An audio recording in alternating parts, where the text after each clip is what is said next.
So I, 36 male, have a brother, Mike, 44, who has a daughter, Addie, teen.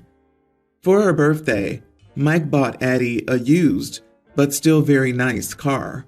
She totaled it 2 months later in an accident where she was 100% at fault, and Mike didn't buy her another one. So far, she's gotten by with Mike's car, but he recently had to take a business trip out of town and was worried about her being home alone without a car. He asked me to lend her my car for a few days as a favor. My wife and I each have one, and it wouldn't be a major inconvenience to me. I reluctantly agreed. When it was time for me to take my car back, Mike told me that Addie had accidentally put diesel in it and it died in their driveway. I had it towed to a repair shop and asked for $1,500, the amount quoted to me by the mechanic, from Mike to get it fixed. Mike told me he would transfer the money soon, and I told him to take as much time as he needed. Later that afternoon, Mike's wife Lisa called to tell me that the money for my car would be coming out of Addie's already meager college fund. She begged me to let the money go because Addie needed that money for college. She actually started crying, and I started feeling really bad. The thing is, I do have the money to pay for the repairs. I'd have taken it out of my and my wife's shared savings account. I actually already have it with my wife's permission. I would put the money from Mike into that same savings account to restore the original amount. Even so, I told Lisa that Addie needs to have consequences for her actions, and if that means she has less college money, then that's what it means. She meekly agreed and hung up. Yesterday I got a text from my sister. She basically called me a selfish idiot for taking money out of Addie's college fund over a stupid mistake. She said that I was being cruel and that she knew I had the money, so I should just bite the bullet and let them keep the money. Now I'm struggling with this dilemma, and I figured that I should get some unbiased perspective. So am I the idiot? Not the idiot. It shouldn't be coming out of her parents' pocket, your pocket, or her college fund. She's a teen and can drive. She can work. Addie needs to get a job and pay for something to learn the value of a dollar. Let her pay for it. Depending on how hard she works, you could cut her a break if she's short, or make her pay every penny. I would say the biggest problem is that it seems like Addie's not been taught correctly about how to be responsible with cars. Kids do stupid stuff, but kids are more likely to do stupid stuff when their parents don't teach it correctly. If she's that way with cars, she's probably that way with other aspects of her life. Again, given that she's a teen, I would say that it's her parents' faults for not teaching their daughter correctly. Are you sure that's the biggest problem?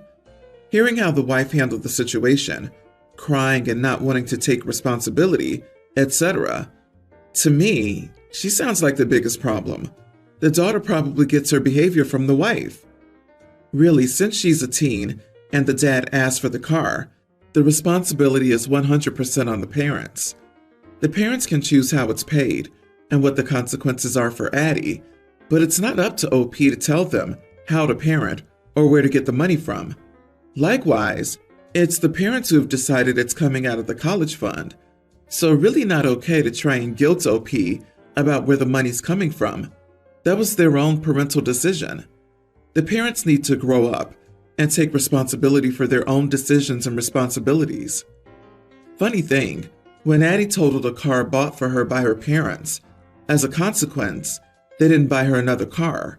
But when she destroyed OP's car, her parents, mother especially, didn't see it as she should bear the consequences of that. The fact that your sister jumped in, expecting you to completely suck up the cost, makes her the real idiot in this situation. Your sister seems to be awfully generous with your money. If sis thinks $1,500 shouldn't be taken out of Addie's college fund, then she can pay for Addie's stupid mistake. To be fair, I thought it was an innocent question at the time, but now my fiance is demanding an apology, and I refuse. I, 28 male, have been working and trying to get things moving for my fiance and the kids. I'm building our house. She is currently 26 weeks pregnant, cannot help with the build, and has been staying home with the kids. We're currently staying with my sister, just until the build is complete, because we didn't want to renew our lease. I prefer it this way too, but I'm getting a bit stressed myself handling everything alone. When I get home and ask her anything, she looks super angry that I'm even talking to her. Just super irritable and over the top constantly, it seems, and that puts even more on my plate. Well, yesterday I was fed up because she got angry over a seatbelt locking into place, and I said, "Are we just going to be angry every day?" I was laughing when I said it. She looks at me disgusted and looks away. I asked what was wrong, and she said, "I'm just stressed out." So I said, "What do you have to be stressed out about?" She immediately lost it on me. She said something to the effect of, "I'm wrangling 3 kids while pregnant. I have severe pain constantly. I never get a break at all because when the kids aren't harassing me, your sister and her kid are. I can't even sleep because of the stupid dog that runs in the house. I can hardly walk most days due to the pain, and I'm still expected to be the emotional barrier and answer your million questions 24/7, and I'm done. What do I have to be stressed about? You have one job, physical labor. Don't you dare ask me what I have to be stressed about." I just stayed quiet because she was obviously well past her breaking point. Later in the evening, after she went to the vehicle and checked out for an hour, not speaking to anyone, I approached it again and said she needed to discuss this stuff with me before blowing up, and she snapped again, stating that she had absolutely discussed this with me many times, but I'm so stuck in pity land that I dismiss her at every turn. I don't recall her ever mentioning anything to me. Regardless, she's saying she wants an apology, and I won't give one. She's the one who blew up, not me. Am I the idiot? OP, what are you stressed about? Fiance literally tells him, OP, she hasn't told me why she's stressed. Look, OP, I get you might have stuff on your plate too, but instead ask her, how can I help? She has 3 kids and 1 on the way, along with living with your sister's family and her home. It's not easy. While she shouldn't have yelled at you, she's telling you what's wrong. This is bad advice. If you have to ask how you can help, she's still carrying the mental load. He works set hours, and she works all the time, which means he gets time off when he's home. So what he needs to do is get home, figure out what needs to be done on his own, kids' bath, cleaning up, etc., and just do it. Build awareness and contribute. You are the idiot, dude. These are your kids too. I refuse to apologize. Oh, boo-hoo. Be compassionate. Get your pathetic pride outside your butt and apologize. I feel sorry for the poor woman. She deserves better than what she's got. I'm impressed she's put up with you long enough to get knocked up a 4th time. And she's not even his wife. Dude has knocked her up 4 times now and still hasn't bothered to marry her. Why she's stuck around and kept getting pregnant by a guy who apparently has no idea that raising kids and making babies is actual work, I have no idea. He shouldn't push his luck. My boyfriend, 27, and I, female, 26, have been together for 4 years. We dated for 3 years, broke off for a couple of months, and then got back together. Since we got back together, he's been very needy and insisting that we should spend more time together, which is nice, but I sometimes feel like he's a bit pushy, honestly. He doesn't like it when I go out with friends or insist on always coming along. So the issue is that he had a work trip to Boston last week.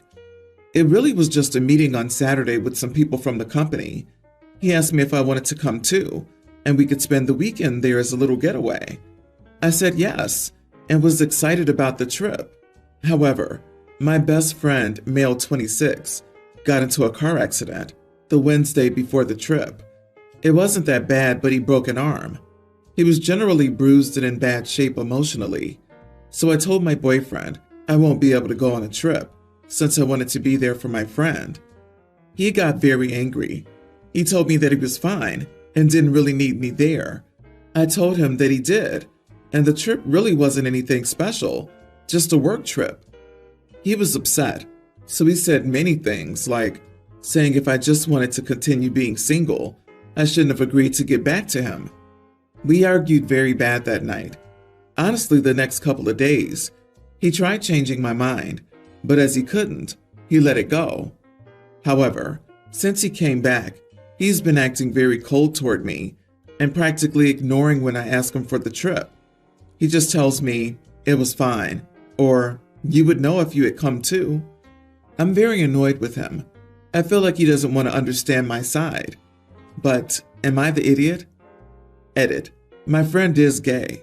Would you rather I lie and say he wasn't giving me attention or something? I'm just telling the truth. Also, I cheated on my boyfriend because I felt like it, and I know that's wrong. I cheated more than once. The last one was like a year ago, I think. I took him back. He wanted me to go back with him, so I told him I would if he forgot everything, and he promised me he would do that. My boyfriend wants to date me just because of the benefits of dating me. It's just how it is. We both come from wealthy families, and he said he'd like a trophy wife like me. Yeah, you are the idiot. You cheated on him, and then ditched a joint trip with him to stay behind with the friend who needed emotional support? I understand why he isn't too happy with you. Ouch. With other men, too. Plural men. She's cheated on him multiple times, and yet he still stays. Poor guy. She has him all messed up. There's no real relationship here anymore. Just the dying and gasping members of a get-together that should have burnt out long ago. According to her, she took him back, LMAO, as if he owed her after she cheated on him. He's in a relationship with the memory of who he thought she was. She's not a good partner and shouldn't be dating anyone until she can figure out why she cheated multiple times. She has no interest in figuring it out. It's just how she is. OP, you cheated on your boyfriend multiple times with multiple guys, and you wonder why he's asking questions? No one can be that dense. Although perhaps you can see daylight from having your head so far up your posterior. If you want to be single, be single. You can do what you like then. Let the poor guy go so he can find someone better and get help. My son, Teen, was invited on a hunting trip, and I let him go and gave him money to reimburse the other parent for food and stuff. He said he had a good time with his friend. His mom, my ex, is furious that I didn't consult her before allowing this. She said she didn't want him to go hunting again. I told her she has no say over what happens when our son is at my house. We got into a big fight over it. She said that as long as he's under 18, we must co-parent and make decisions together. Since his most recent birthday, he can go back and forth between our homes on his own. There's no need for us to interact with each other anymore. I told her as much. She said I was an idiot and that I needed to respect her as the mother of my child and make decisions with her. I said no, our relationship is over. We make separate independent choices now, and we no longer need to consult each other. My girlfriend says I need to make nice with my ex because it'll be better in the long run, making me wonder if I was unreasonable. Was I an idiot for letting my son go on a trip without consulting his mom? You are the idiot, for we have no reason to interact anymore. She gets no say at my house is absolutely BS. You are both parents of a child, together. A safe trip with another family is not a huge deal, but she does have a right to know. What if he had an accident or got injured and she had no idea where he was? There are plenty of situations that do still need to be discussed. Your girlfriend is right. You should maintain a better co-parenting relationship with your ex-wife. I disagree. She doesn't want him to go again. She thinks this decision should have been made jointly, etc. The issue with this, many people are missing. For her, making a decision jointly appears to be one where she gets to decide, and the others get to jointly go along with it. The kid is a teen. He's old enough to decide things like this for himself. Take the hunting aspect out of it for a second. What if the son wanted to go skateboarding, or skiing, or an overnight camping trip? Does mom get to veto anything she regards as even remotely risky? Heck no. He's a teenager. If dad's okay with it, and there's no undue risk, she should have no say. Now, if you're talking about an abnormally risky activity, let's say motorcycle riding, hang gliding, or skydiving, then yes, I think Mom needs to be on board. But giving Mom veto power over every fun thing Dad wants to do will lead to Mom using that power vindictively to keep him from doing anything fun with his son. And that makes Mom the idiot. I'm a civil servant, and I'm in a labor union. The amount of time off an employee gets is determined by the government, and in cases of non-management, is backed by the union. It cannot be altered for an individual person, no matter their circumstances. When one of my colleagues lost his wife and child, and the paid bereavement leave was over, he asked people to donate their time off because he wasn't ready to return. He originally had 3 paid weeks off for bereavement leave. At the time, I didn't mind donating some time to him because I knew he had been through a tragedy, but now I'm getting tired of having to give up my time. The 2-year mark just passed. Not only are many people giving up their time off, but we must do his work on top of ours. Since he's on vacation and not on leave, he can't be replaced in his job, according to both union and government rules. Even if he could, there's no money in the budget to pay his full salary, as well as the salary for a replacement.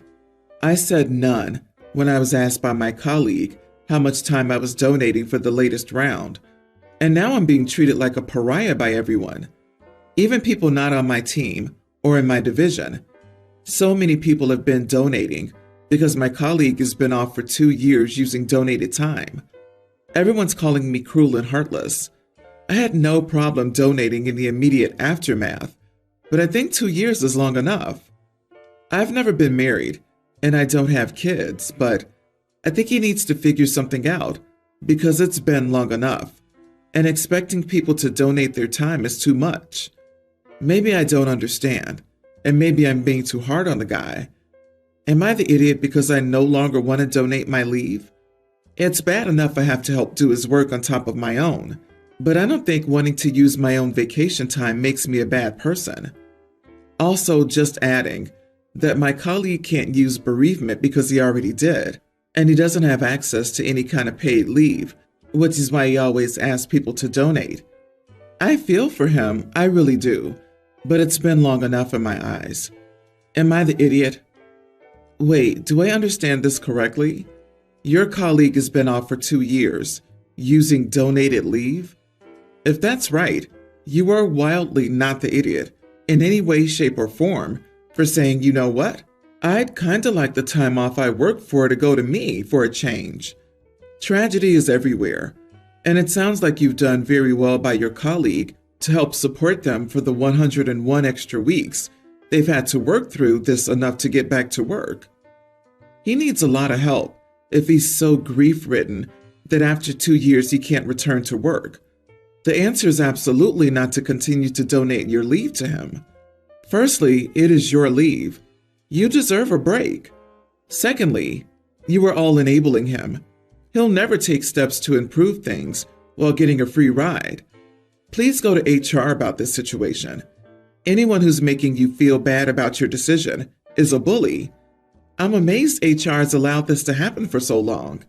It's a scam at this point. 2 paid years off is Jeff Bezos' level of crap. I'm not even sorry. That guy's playing everyone. The better question is, what has he been doing for 2 years? Like, I can't imagine he's never left the house during those 2 years. So is he going on vacations? Going on dates? Trying to kickstart a career? At this point, your coworker is being paid to not do his job at the expense of you and all your other coworkers. That's not right.